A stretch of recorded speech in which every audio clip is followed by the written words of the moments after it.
does that even mean, Bowers Game Corner? Yeah, eat those fries. Mm-mm-mm. Ahoy there, YouTube! We're back again today for more of the top 100 games of all time. I covered the post note. 80? We are at number 80 through 71. We have chronicled, obviously, 100 through 81, because that's how numbers work. Now, 80 through 71.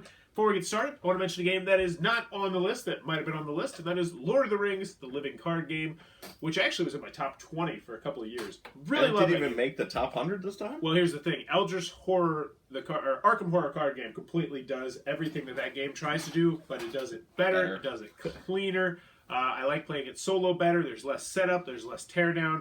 And it's just a better overall game, in my opinion, even though I still keep Lord of the Rings LCG because I love the theme and I love playing through Lord of the Rings. And I do plan on playing through that with my son one day, but man, Arkham Horror totally killed that one. So Lord of the Rings LCG out. Arkham Horror may be in. We'll find out. All right. It is. I already told you. All right. Spoiler alerts. Number 80.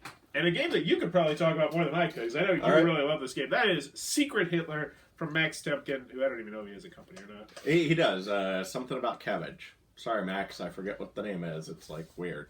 Actually, this is going to be on my list, so just spoilers. Stay tuned. It'll be in later. We'll talk about Secret Hitler later. That's a lot later. That was a lot later. Well, let's talk about it. All right, a little bit. All right, fine. We'll talk about it now, and then we'll talk about it later. You'll be bored. Whatever. Secret Hitler. Social deduction game. You know, got bad guys, good guys, fascist, and loyalist, or what's not liberals. Liberals and fascists. That's right. Very entertaining. I've played this with a ton of people. Put it out there. It's really easy to teach. It's very simple. There's a little bit of risk, and it's the bad guys don't know who Hitler is, but Hitler knows who the bad guys are, or the other way around, and it's just awesome. It's very entertaining. You got people killing people. You got people trying to figure out stuff. If you like social deduction at all, like the coup, the resistance, things like that, this to me falls in that box, and it's awesome. I super enjoy it. I think Max and them knocked it out of the park. I enjoy the game a lot as well. I don't go as crazy as a lot of other people do. I know a lot of people are just like, this game is amazing. And unfortunately, I think it has a poor title. I think just the name of the game is going to scare off so many people. And it's like, I understand they're trying to be dark and edgy and whatnot, but it's just, I know that there's probably a large percentage of the people who would play this game who won't play this game just because of that title. You're not wrong, but there is thematic stuff surrounding it works. it. I mean, it doesn't bug me, but it's a shame that I think a lot of people are not going to try this game purely based on the name. That's completely correct. And I'll tell you, I got on board with the Kickstarter of this because I pretty much love everything Max Temkin does. And I did the special board. This is one of the best put together games from Kickstarter I've gotten, period. It's a wooden box. It's pretty. It's nice. It's got like foil inlays on the board, which is cool. It's just nice. It's just a really solid looking game, and the wooden box, well worth it. I know it's stupid and doesn't really matter, but it's nice and it makes the game for me. It's beautiful. It's awesome. Little fun fact about Max Temkin. I actually called him drunkenly once. You did. That's right. I've heard the story. Gen Con. Said, hey, Max, let's hook up, or whatever. I asked for tickets, and he told me, oh, that event's in Chicago. And I was like, oh, never mind. Thanks, Max. We're fans, Max. We are. We love you. I do. I like him. All right, drive on. All right, number 79. We have Witness from the Astari Games. You've probably not played this. I have not. This is another really obscure one. This is a fantastic game, though.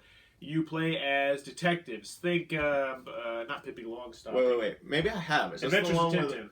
Adventures of Tintin? That's the art style. It's got 4 players. Okay. And you're whispering in each other's ears. I have not played this. Okay. And you're whispering various different... So everybody has all the information you need to solve the case.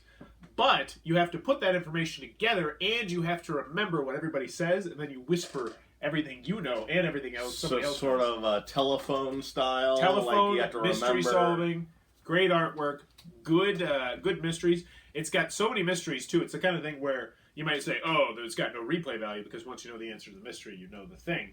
But there's like 50 or 60 of them. You're not going to remember them. Really enjoy this game. Terribly difficult. I'm terrible at it because most of the time when I play it, I'm drunk, and also because I just have a terrible memory and I can't whisper well. But really love this game. Very neat out there game. If you routinely hit 4 players, you have to have exactly 4 players. Exactly. Highly recommend Witness. Okay. Your Story Games. All right. Number 78, I got Dead of Winter from Plaid Hat Games. I really enjoyed this game. Solid pick. Yes. Solid pick. You're zombies, and there might be a potential traitor, and you're going out and you're scavenging for guns and food, and you have to deal with all sorts of things. The crossroad cards are really... That was my favorite mechanic in this. Yeah. That was what I was going to pick out if you didn't say it. The crossroads cards, it says a crossroads game, and I think they're doing other ones. Really? You're not a fan? No. I love the crossroads systems, but they said they were doing other ones 2.5 years ago. 2 years ago when they first released it, and they're like, oh wait, Dead of Winter's really popular, guys. Let's just expand that. Let's not make another game. Do a new one. They even had people different. vote on it. Like, I voted. Like, I was like, oh my gosh, a summer camp one. That would be so cool. That would be fun. But I think Outer Space one, and then they just kind of put that on the back burner for the Dead of Winter of expansion. And there's another Dead of Winter expansion. On. Give me summer camp. Do a new one. But what I liked about this, there was a couple things I liked about this. One is the crossroads cards. That's brilliant. You pick it up, you flip over something, and it says, this is what's happening. Super thematic. This, and they kind of did the whole Walking Dead sort of thing going on with it, or whatever. But a lot more about the players and the zombies. Yeah, absolutely. But I did enjoy that. And theme-wise, it is, you say dripping with theme a lot. And dripping, It is absolutely gushing. dripping with theme. It's great. I absolutely recommend that one. That's a good one on the list. And I do want to mention, I don't have the expansion for that, so that could potentially go higher on the list. One thing I will say that keeps it down this far, where I do have some other social deduction games on the bottom, is I love when there is a traitor. I want a traitor because I play it so many times. I played it like 5 or 10 times where there's no traitor. It's just like, I want a traitor. I want to play a cooperative game. I'll play Pandemic. I want a traitor.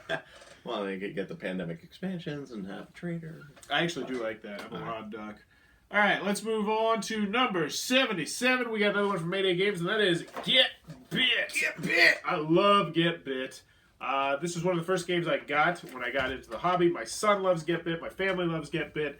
I have these very thick durable cards. Seriously? Because I played in my preschool classroom with 3 to 5-year-olds, and the 3 to 5-year-olds love this game. The 5-year-olds start to grasp the strategy. The 3-year-olds, they don't know what they're doing. They just lay down random cards, but they have just as much of a chance to win as anything else. Wild card!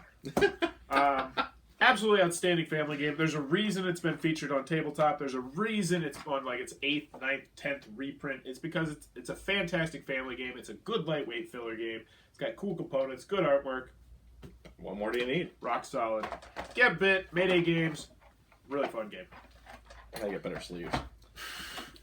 Alright, number 76. One that probably is not going to be on too many people's list or radar. That is Nightmare Chess from Steve Jackson Games. And I enjoy chess. I think chess is a fun game. I enjoy it. Nowadays if chess came out, I think it'd be too fidgety. But this takes chess...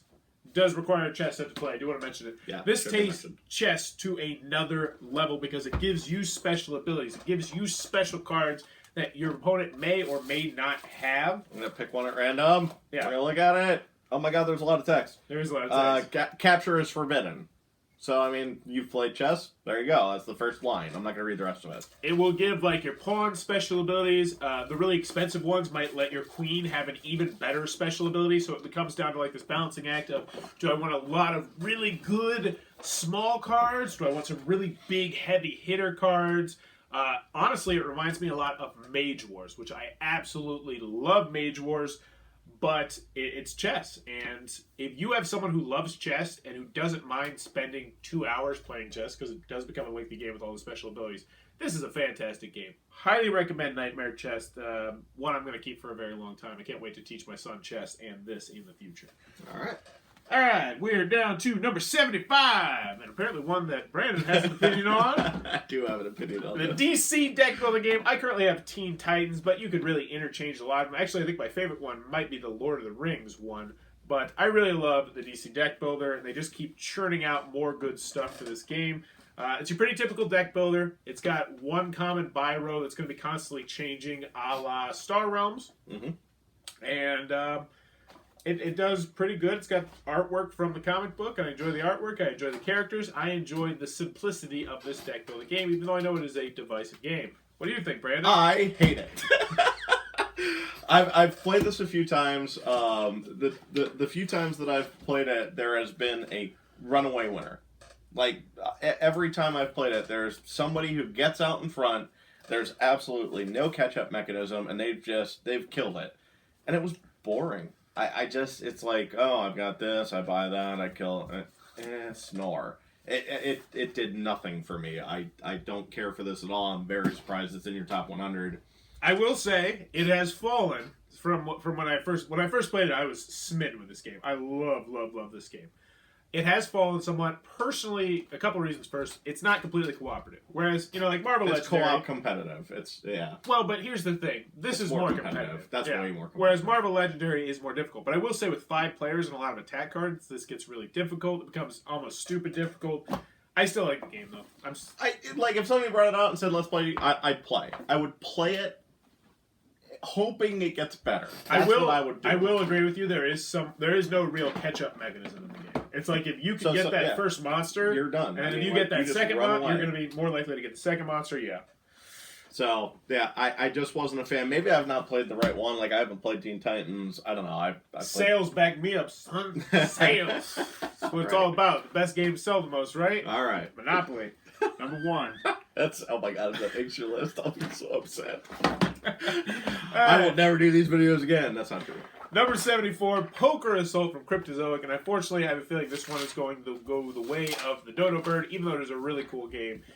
It is a completely asymmetrical game. You're going to take one of 4 different factions. You're either going to be aliens, or werewolves, or the witch lady. Oh, sorry, I stole it. My bad. Or the super guys. And each faction has their own special abilities, and you're playing like this kind of modified version of poker. We're going to be trying to make a good poker hand, but then other people are going to be trying to play defense against your good poker hand. It's not quite poker-esque, but it definitely does have some actions. It has tons and tons and tons of cool special abilities. I love cool special abilities. I love asymmetrical. I love poker. I like the theme. Poker Assault, this is one. Oh, please go buy it so Cryptozoic will make more factions. Because yes, I want to see this go to more players. I want to see more factions because the factions are very well balanced and they play drastically different. Like, if you like this game, you will, at a bare minimum, want to play it 4 times so you can experience all the different factions. All 4. That's how different they are. I'm going to read the back of the box because I think it's hilarious. 500%. Jesus. 50% poker, 50% combat, 100% awesome. I just really like that. I don't know why. Alright, number 73. Speaking of sales backing me up, I got... What? This box is ridiculous. This box is ridiculous because it says this is Settlers. Even though it's totally called gosh. Catan right now. Now, this is a special box from Nugget Games, by the way. Check them out. Nuggit. I think he's going to be doing a Kickstarter eventually. But he makes amazing boxes. This is my specialized box for Catan, and I just enjoy Catan. It was one of the first games... Settlers of. There's like a billion Catan, right? It's probably one of the first 15, 20 games that I played in the hobby. I still enjoy it. I know it has faults. I know it has huge faults. I know it's way too long at 4 players. And then they came out with the 5 and 6 player expansion, which is just absurd. And I actually just played that kind of game a couple weeks ago, and it was 3 hours. Oof. No, for Catan? Yes, but I still enjoy the base game, and I still enjoy the fact that there's so many expansions, and you can explore all the different expansions. And I only have 1 expansion, so Traders and Barbarians and Seafarers, I want to try all of them. Yes, I still enjoy this. I will still play this with my kid. I will still keep this. Does it help I have a really cool box for it? Yes, it does. Does it? It does. I'm going to be a lot less likely to get rid of this. But I still enjoy Catan. Is it better than the other 20 games that I've already talked about? Yeah. Probably not, but still, I enjoy it, and it is my number 73. It deserves a spot on the list for nothing more than this is one of those games that when you're talking about board games, invariably this will come up as a gateway game, you play hobby games? Do you play Catan? That's going to happen. That will happen. So, here's a question. Do you think in 5 years that will still be the game? Settlers of Catan? That we talk about. Like when new people come in, have you tried Settlers of Catan? Do you like board games? I do. I actually do. I actually think this will stick around. I like Catan, but we played it a bunch on a cruise boat one time. Whatever. What's up? Anyway. Are you bragging? Or going on I don't know. I think so. Do you go on the cruise internet? And we played a whole bunch of the internet on the internet. I played a whole bunch of the cruise ship, and I kind of got soured on it because that's all we had. So I mean, this is one of those where if they like, you want to play Catan, I'd be like, sure, but is there something else? So, I'm in the Settlers. same boat. This is nice though. Yeah, Holy it's nice. crap, Don't that's break it. nice. I'm not gonna break it. Number 72, we have Meteor, another one from Meta Games. They were just popping all up on this list. And this is a real-time game. It takes 5 minutes? 5 minutes, and when you know what you're doing, it actually does take 5 minutes or less. Actually less if you die, because it's very difficult. And in this game, you are going to be shooting rockets at meteors, but you have to make those rockets with your teammates. So they'll have like a rocket, like on the back it says a 3 rocket, and you'll need 2 different materials. So you have to put the rocket in front of you, and other people will have to give you the materials, and you have to build the materials. And you're trying to do this all fast, but here's the thing, you can't talk. So you have to build a special thing to card. So it devolves into like slapping and pointing and like frustration. It is winnable, and that is one of the cons that I have with this game, is that once you get good with a group playing this game, because this is the kind of game you're going to play 4, 5, 6 times in a row. Sure, because it's so quick. Once you get good with the game, it becomes much easier, but there is just tons and tons of difficulty modifiers built into this box. They have special asteroids that you can put into play. Lots of really cool stuff, special cards. Meteor, love this game. I've got the large box. It also comes in a small box edition now. But if you like real-time games, if you like family-friendly games, if you like lightweight filler games, Meteor is a good one. I will say, though, it's a little bit difficult to explain. That's the one big con I have with this game. It's harder to explain than it needs to be. You're going to take more time explaining the game than playing the game. Oh, wow. The first game's like 5 minutes. That's when you've talked about a whole bunch that I haven't had the opportunity, but I'm interested. If you like real-time, definitely want to check that one out. And number 71, Roll Through the Ages, the Bronze Age from Eagle Griffin Games. I just love this game. I've always loved this game. I always will love this game. I hope that one day they comes out with an official expansion. There's like an unofficial print-and-play expansion, but I don't roll like that, homie. That is nice. Those are nice. Oh, yeah. This was Matt Leacock, a.k.a. This is Pandemic Leacock? Fan. Yes. And he tried to simulate a civilization game in a short period of time with dice rolling. And he does it very, very well. Different paths to victory, which special abilities you want to build. It's definitely some luck with the dice rolling, but I really enjoy this game, Roll Through the Ages. I do have Roll Through the Ages, the Silver Age. I played it once, and I was like, One day I'll play it some more, but for now, Roll Through the Ages. The Bronze Age has been on my list every single time I've made a list. Right now, sitting at number 71. So that was my number 80 through 71. Let me know what you think about it in the comments below. And as always, Thanks for your time, you two. yeah, back more Throw Punch of Goodness. Throw punch of goodness. Long video. I don't even know what that is.